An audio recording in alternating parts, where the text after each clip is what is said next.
തന്നെക്കുറിച്ച് വരുന്ന വ്യാജ പ്രചരണങ്ങൾക്കെതിരെ പ്രതികരിച്ച് രേണു അബോർഷൻ ചെയ്തു എന്നും ഹനൻ ആരോപിക്കുന്ന പഴയ ശബ്ദരേഖ വീണ്ടും പ്രചരിപ്പിക്കുന്നുണ്ടെന്നും സത്യമുണ്ടെങ്കിൽ തെളിയിക്കുമെന്നും രേണു വെല്ലുവിളിച്ചു. ഹനൻ പറഞ്ഞ കഥകൾ വീണ്ടും വോയിസ് ആയി പോകുന്നുമുണ്ട്. പലരും അത് ഇടുന്നുമുണ്ട്. അങ്ങനെ ചെയ്തിട്ടുണ്ടെങ്കിൽ തന്നെ ലോകത്തിൽ ഞാൻ മാത്രമാണോ അങ്ങനെ തെറ്റു ചെയ്ത പെണ്ണ്? പ്രതികരിക്കേണ്ടെന്ന് കരുതിയതാണ്. അല്ലാത്തവരോടൊക്കെ അവൾ ചാടുന്നുണ്ടല്ലോ. ഇത് സത്യമാണോ എന്ന് ചോദിക്കുന്നവരുമുണ്ട്.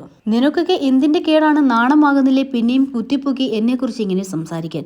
എന്തായാലും ദിവ്യമായി ഉണ്ടാകില്ലല്ലോ. അതിൻ്റെ ഉത്തരവാദിയെ നിങ്ങൾ കൊണ്ടുവാ. എന്നിട്ട് നിങ്ങൾ ബാക്കി കാര്യം ചെയ്. അല്ലാതെ എനിക്കിപ്പോൾ എന്താണ് പറയാൻ പറ്റുക? ഞാൻ അതേക്കുറിച്ച് പ്രതികരിക്കാതെ ഇരിക്കുകയായിരുന്നു.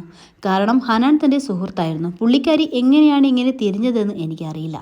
ഇപ്പോൾ അവരെൻ്റെ കൂട്ടുകാരിയല്ല. എന്നെപ്പറ്റി അനാവശ്യം പറഞ്ഞാൽ അവരെൻ്റെ കൂട്ടുകാരിയല്ല. എന്താണ് അടിസ്ഥാനം എന്നറിയാതെ വെറുതെ ക്രൂശിക്കുന്നവരോട് പറയുകയാണ് ഞാൻ. വേറെ ചിലർ പറയുന്നത് സുധിച്ചേട്ടൻ ഉള്ളപ്പോൾ ഞാൻ വേറൊരാളുടെ കുഞ്ഞിനെ ഗർഭം ധരിച്ചു എന്നാണ്.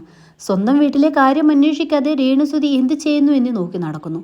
നാണവും മാനവുമില്ലേ? ഹനാൻ പറയുന്നത് 22-കാരനാണ് എങ്കിൽ അവനെ കൊണ്ടുവരട്ടെ.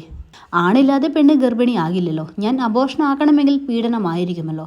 ഇനി ഇതേക്കുറിച്ച് പറഞ്ഞാൽ നീയൊക്കെ ഉത്തരവാദികളെ കൊണ്ട് വായോ എന്നും രേണുസുതി പറഞ്ഞു.